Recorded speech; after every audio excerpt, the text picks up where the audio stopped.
Wow, Geek exclaimed. Could you take me there? What luck, she thought to herself. Well, it's not all that easy. First, you have to take numerous tests to determine your strengths, Jabab replied. Geek looked at him as if to ask him to tell her more. Then you have to fill out about 50 paperworks, Jabab said boringly. Geek narrowed her eyebrows in confusion. Why? Well, because you could get injured while fighting the Shmee Bob, Jabab said, looking back down at his arm. Everything started to fall into place for Geek.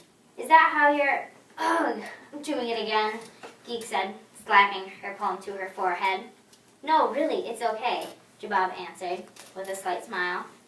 Let me just say, unlike normal reptilians, Shmee Bob would much rather dine on fresh meat than ants and crickets. Ouch, Geek replied. Yeah, ouch. The thing bit off my arm, Jabab replied, laughing. Chapter 4, the test. Okay, Geek, here's your training center, and this is your trainer, Mr. Dillweed, Jabab said with a smirk. The boy gave Jabab a good brisk punch on the shoulder. Then the boy extended out his dirty hand. Ashen's the name. He looked straight into Geek's ice blue eyes. This boy was all business, Geek thought to herself. Geek, she replied. Ashen was a tall, slender boy. He had blonde hair, a swollen scar going from his forehead all the way down to his right under his left ear. His ripped jeans looked as if he had just been washing them in dust and dirt. Okay, before we start, you are going to have to fill out these forms.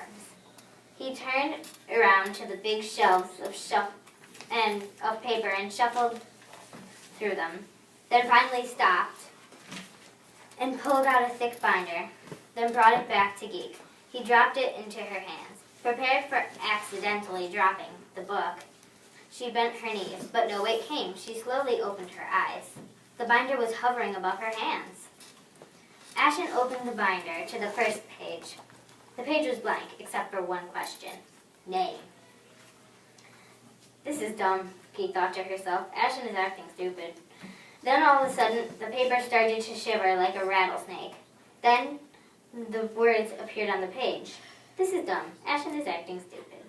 Ashen kicked her in the shin. She noticed that the side of her thumb was touching the paper. She lifted it up in fear that it would shock her. Then, to her surprise, the words faded away. She put her thumb back on the paper and thought, Geek. Then handed the paper to Jabab, smiling proudly. Jabab examined the paper and then spun it back around between his thumb and his index finger. It says muck, Jabab said. Ashen snatched the paper from him and put it back into the folder, muttering, stupid electro paper. The ground started shaking and paper started pouring out of the shelves like a tsunami of nothingness. It stopped. Everything was silent. Then Ashen and Jabab started to laugh hysterically. Geek chimed in nervously, laughing. She had no clue why they thought that was hilarious. Then a huge claw-like hand burst through the walls. Shmee Bob! Jabab yelled. Ashen threw Jabab a hoverboard. He hopped on and started to fly. Ashen frantically looked around the room. Where's Geek? There was a scream from afar. Ah! Jabab cupped his hands around his eyes and stared out at the monster. Its claws grasped around a silhouette. It was her, Geek. Its grotesque body scaly and scarred. Help! Help! Geek's voice faded into the darkness, and Shmee Bob stomped away. Ashen tossed Jabab a disintegrator 3000. Chapter 5, The Battle. Jabab swiftly dodged buildings and falling rubble. Finally, he caught up to Shmee Bob, but there was no girl, just the jacket.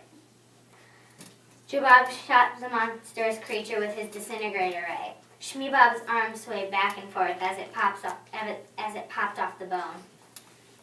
He did the same to the other arm and then to his left foot. All of a sudden, something shot out of the rubble. It was Geek. She was on a hoverboard, holding a disintegrator away. "Where'd you get that?" Jabab asked,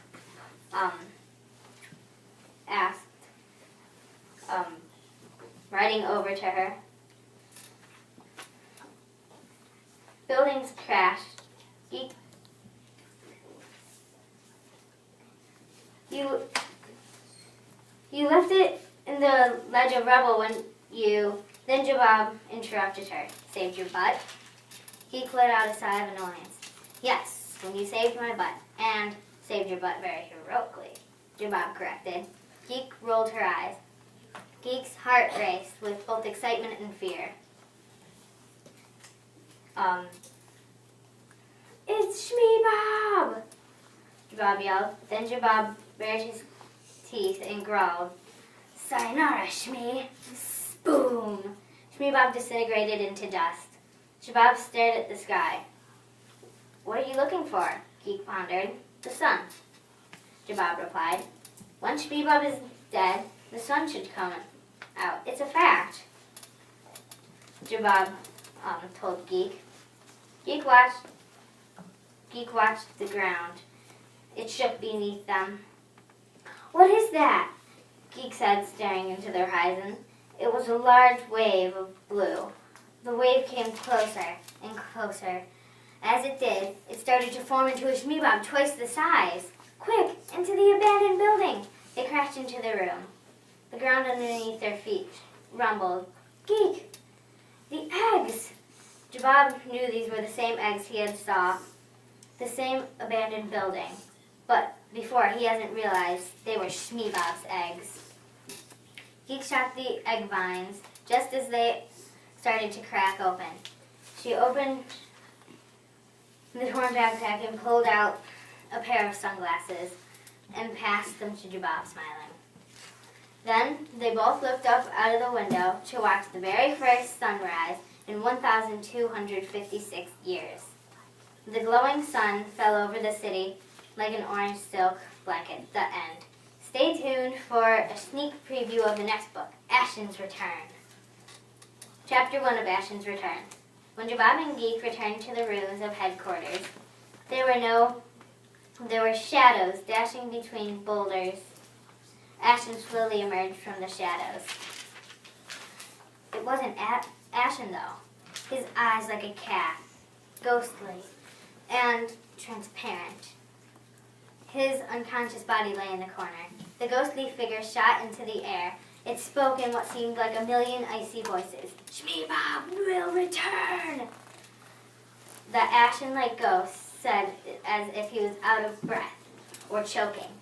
Jabab handed Geek the disintegrator. Their hearts raced with fear. Then the ghost shot back into the unconscious body like a lightning bolt. It shook and jolted back and forth. Geek raised her disintegrator array, ready to fire. Then he quickly sat up, eyes wide open, completely black. That's the end of my story. Thanks.